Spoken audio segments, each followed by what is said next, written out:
Welcome back, ladies and gentlemen, to another episode of your favorite podcast, The Fantasy Birds. Today, we got a special episode. We're doing our top 20 running back rankings for 2021 fantasy football. We all know running back is the most important position in fantasy football. You cannot win your championship without having a group of solid running backs. So let's get into our top 20 running backs for 2021. At the top of our list, we have Christian McCaffrey for the Carolina Panthers. Not going to spend too much time here. Last year, McCaffrey unfortunately missed a majority of the season with injury, only played in 3 games total for the Carolina Panthers, 5 touchdowns in those games. Not much to say here. This guy's an absolute beast on the field when healthy. If he's healthy, he will be the number 1 running back in fantasy football. Do not get cute with this. Christian McCaffrey, number 1. At number 2, this is really when you can start debating on who should be in this position. I'm going with Saquon Barkley, coming off that ACL injury and that ankle injury past 2 years. But what have the New York Giants done? Added Kenny Golladay, Tony out of Florida at the wide receiver position. They've boosted this offense for Daniel Jones to move up and down the field. Probably a top 10 offensive core, if we're being totally honest, with Sterling Shepard, Evan Ingram, and Kyle Rudolph now on the team. So there's no excuses for this New York Giants team. They are going to move the football up and down the field, and Saquon Barkley is going to be the beneficiary of this. He's going to get more opportunities in the red zone to cash in those touchdowns, and he's already extremely an efficient player. So any touch he gets, even boosted with the efficient offense the Giants should see this year. At number 3, we have Dalvin Cook of the Minnesota Vikings. This guy went on an absolute tear last season, a league-winning pick right here in the first round. Dalvin Cook last year, some mix-up with his contracts coming into the year, but he got it settled, and he absolutely dominated, won a lot of people their fantasy leagues. Not much to say. We love Dalvin Cook yet again this year. Derrick Henry, another one of these top running backs that we love and trust in the top of our drafts. However, we're giving Dalvin Cook the nod over Henry just because of his work in the receiving game. Derrick Henry, a little game script dependent. If the Titans are to get down by a sizable margin, it really takes Henry out of the game due to his lack of ability in the receiving game. But Derrick Henry, more often than not, he's giving you over 100 yards and a touchdown. We still love Derrick Henry coming into the season. All right, to round out our top 5, we have Alvin Kamara, the actual number 2 running back in fantasy football from a season ago. Absolute blow-up game against the Vikings. 6 touchdowns that really boosted his stock. But what did we see from Alvin Kamara a year ago? In the games that Drew Brees did not play in, his numbers went down significantly. Taysom Hill at quarterback did not do any good for Alvin Kamara. However, we expect Jameis Winston to be the starting quarterback for the New Orleans Saints.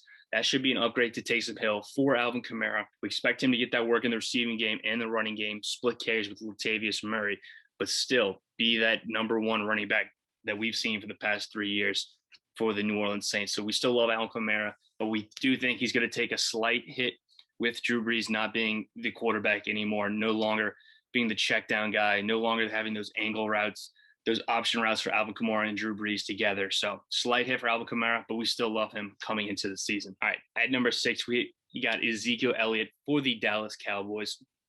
Really love Zeke going into last year, number 3 overall pick in most drafts, but he did disappoint. He had 5 touchdowns through the first 5 games of last season when Dak Prescott was healthy. What did he do after Dak Prescott was injured? 1 rushing touchdown the rest of this season. With Dak Prescott coming back, we expect this Dallas Cowboys offense to move up and down the field yet again.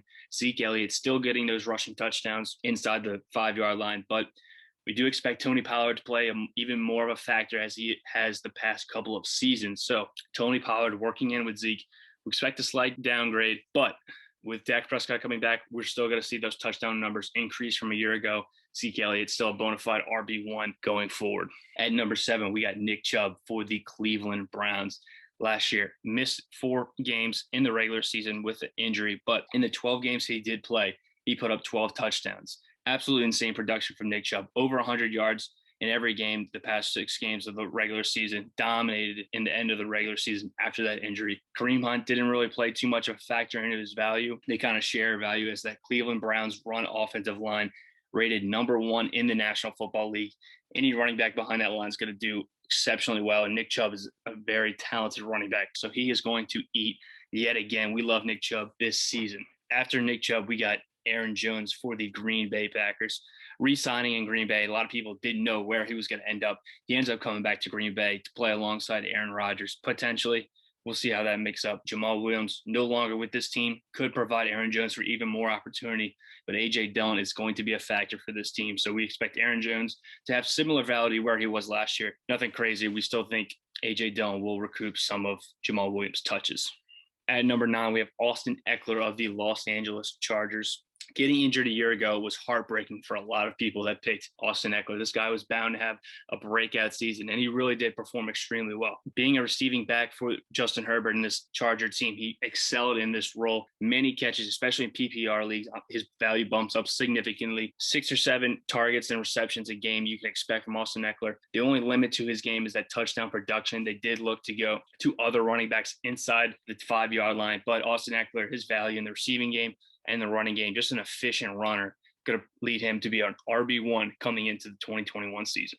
All right, to wrap up the top 10, we have Clyde Edwards-Helaire out of LSU for this Kansas City Chiefs team. No more Damian Williams, no more Le'Veon Bell. Clyde is going to get back to his form. Struggled inside the red zone from a year ago, but if he converts half of the ones that he missed out on last year, we expect his touchdown numbers to nearly double. That, coupled with the more volume and this highly efficient Kansas City Chiefs offense, we expect the volume and efficiency to Clyde Edwards-Helaire to raise significantly. And we love Clyde coming into this season. I'm taking him everywhere I can get outside of the second round. Next on this list, we got J.K. Dobbins. We talked about him in the last episode, the breakout video, but J.K. Dobbins losing Mark Ingram in this backfield, already on the number 1 rushing offense in the league with Lamar Jackson behind center. J.K. Dobbins is due. When he gets over 10 carries a game, he produces like we saw a year ago. 7 straight games with a touchdown. Absolutely insane. J.K. Dobbins, a guy we're looking to get, even with Gus Edwards still in the fold there in Baltimore. Staying in the AFC North, we got Najee Harris at number 12 with the Pittsburgh Steelers. This team really got away from its bread and butter, running the ball, looking underneath for these check down running backs that they've had in the past with Le'Veon Bell and James Conner, but it just did not work last season. Big Ben trying to throw the ball way too much around the yard. It was not a winning success for this Pittsburgh Steelers team. We saw that defense was gassed in and out because the offense was throwing the ball, incomplete passes, not burning that clock, not giving it a chance to rest for that defense. So Najee Harris out of Alabama, the most talented running back we've seen in this class by far. I like Najee Harris for the Pittsburgh Steelers to be a top 15 running back, and I'm taking him at the end of the first round if he's there. At number 13, we have Joe Mixon of the Cincinnati Bengals. A lot of people are getting tired of drafting Joe Mixon at the beginning of the second round. Year in and year out, he's disappointed fantasy owners. However, if he can stay healthy, we saw it a year ago, he gets the volume and he puts up the numbers. We expected him to keep seeing that production with Joe Burrow under center. However, unfortunately, that foot injury cost him the rest of his season. Joe Mixon, if he's healthy, he is going to get the load and he's going to put the ball in the end zone. We've seen it. Such a talented running back coming out of Oklahoma. Just all about his health. We love Joe Mixon if he stays healthy, but obviously a lot of people might be done with Joe Mixon after his previous 2 seasons going high in the draft. Next player we're going to talk about is Jonathan Taylor of the Indianapolis Colts. A lot of guys are trying to get Jonathan Taylor first round. I think it might be a little bit too high for Jonathan Taylor. I'm pumping the brakes on him. Marlon Mack coming back to this team. Nyheim Hines still in the mix. There's no denying the breakout performance at the end of last year. He actually finishes at the number 5 running back from a season ago. But let's not forget what he did in the middle of the season. Everyone was ready to crown him as an RB1, and he was at the end of the season, but it took him a while to get there. Splitting carries throughout the season with a Nyheim Hines and a Wilkins doesn't lead me to believe that he's going to be the workload for the entire season yet again. Marlon Mack and Nyheim Hines, they're going to push Jonathan Taylor a little bit down my board to the mid-second round.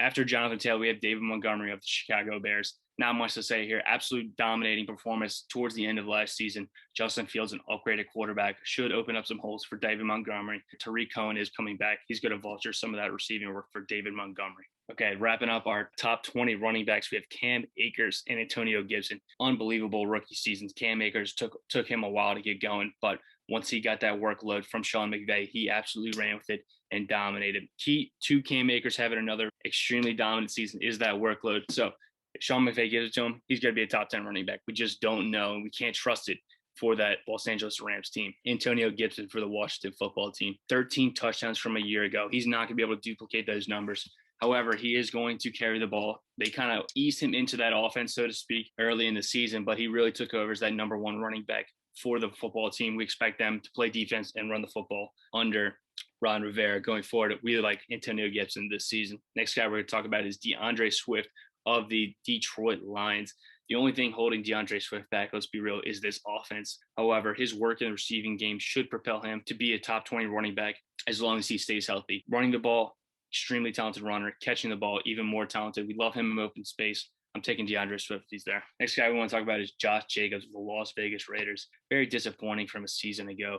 Didn't really put up those numbers other than a couple games where he exploded in the end zone against Carolina and Denver. But really, that offense and that team just did not get it going. And it was hard to get good game script for Josh Jacobs. Adding a Kenyon Drake, not going to do him any favors. We're not completely off Josh Jacobs. Kenyon Drake's not going to take the workload away from Josh Jacobs. He's still going to be that dominant running back. However, they're going to work Kenyon Drake in every third series like they did with Devontae Booker a year ago. So Josh Jacobs, it's really that team holding him back in that offensive line. But we still like Josh Jacobs as a player. To round out our top 20, we have Miles Sanders of the Philadelphia Eagles. Last year, our first round pick almost everywhere, and really disappointed for the majority of the season. This team just not in a position to compete and not in a position to field a running back one right now. Miles Sanders with Jalen Hurts as quarterbacks, not going to do him any favors moving the ball up and down. Miles Sanders, we're fading him towards the back end of the top 20 running backs. That's going to wrap it up with the Fantasy Birds. We gave you the top 20 running backs going into the Fantasy Football 2021 season. We'll see you guys next week with another Fantasy Birds.